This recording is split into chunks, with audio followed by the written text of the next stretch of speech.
1 फरवरी 2021 को Elon Musk ने एक ऐसी बात की जिसने बहस की जंग छेड़ दी। जी हाँ, इलन मस्क ने अपने इंटरव्यू में ये कहा कि बहुत जल्द 4 या 5 सालों में इंसान मार्स पर रह सकेंगे, यानी 2025 या 26 तक। सबसे पहले तो हमें ये जानना होगा कि आखिर मार्स ही क्यों, कोई और प्लेनेट क्यों नहीं। तो जवाब बहुत ही सादा है। वीनस सूरज के बहुत करीब है, जिसका टेम्परेचर 800 डिग्री फ़ारेनहाइट है, जो आपके जिस्म को एक ही पल में पिघला देगा। जबकि जुपिटर अर्थ से बहुत दूर है और बहुत ठंडा प्लेनेट है, जिसका टेम्परेचर -280 डिग्रीज है, जिसमें रहना मुश्किल ही नहीं नामुमकिन है। जबकि बाकी सियारे तो गैस से बने हुए हैं, वहाँ कोई सॉलिड सरफेस नहीं है रहने के लिए, बल्कि गैस से बनी हुई सरफेसेस हैं जिन पर आप खड़े नहीं हो सकते। मार्स पर तहकीक तो 1960 में ही शुरू हो गई थी, पर सब हैरान तो तब हुए जब 21 जुलाई 2008 को नासा ने मार्स पर पानी की मौजूदगी का ऐलान किया। तब साइंटिस्ट का ध्यान मार्स की तरफ मजीद चला गया और वो वहाँ रहने के बारे में प्लान करने लगे। इलन मस्क ने नासा के साथ मिलकर इंसानों को मार्स पर भेजने का मिशन स्टार्ट किया और इस सिलसिले में इलन मस्क ने अपनी दौलत का 2% बिटकॉइन में इन्वेस्ट किया। अब सवाल ये उठता है कि आखिर ये इंसानों का वहाँ रहना पॉसिबल कैसे बनाएंगे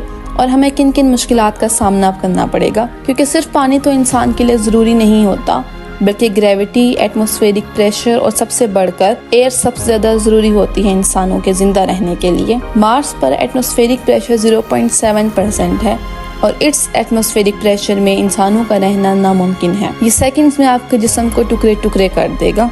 दूसरी बड़ी मुश्किल ये है कि इसका एटमॉस्फेयर बहुत थिन है, जिसकी वजह से ये सन रेज को एब्जॉर्ब नहीं कर सकता और ना ही इसके पास हमारी अर्थ की तरह ओजोन लेयर है। तो आखिर इन सब मुश्किलात से गुजर कर मार्स को कैसे इंसानों के रहने के काबिल बनाया जाएगा, इस सब के लिए एक पूरा प्लान तरतीब दिया गया है। उस प्लान के मुताबिक सबसे पहले मार्स पर रोबोट भेजे जाएंगे और उन रोबोट्स का काम वहाँ पर एक शील्ड तैयार करना है।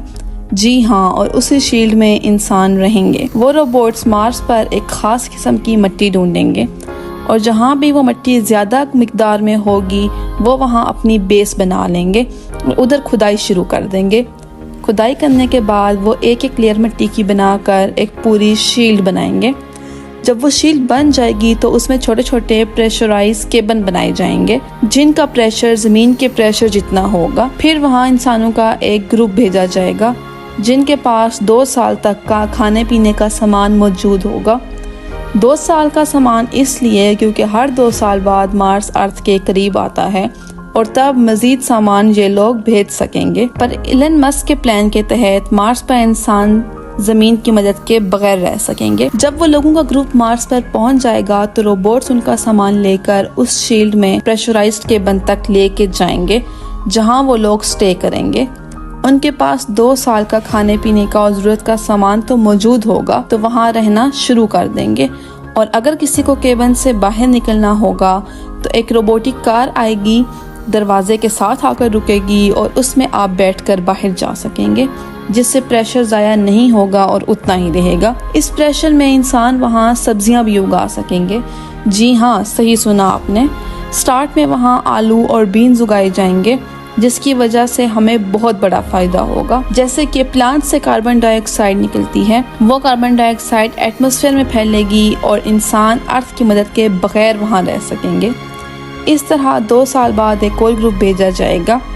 पर क्या ये लोग इसी तरह रहेंगे और केबन से बाहर नहीं आ सकेंगे? तो फिलहाल इसका नासा के पास कोई जवाब मौजूद नहीं है। इस पर मुख्तलिफ तहकीकात की जा रही हैं।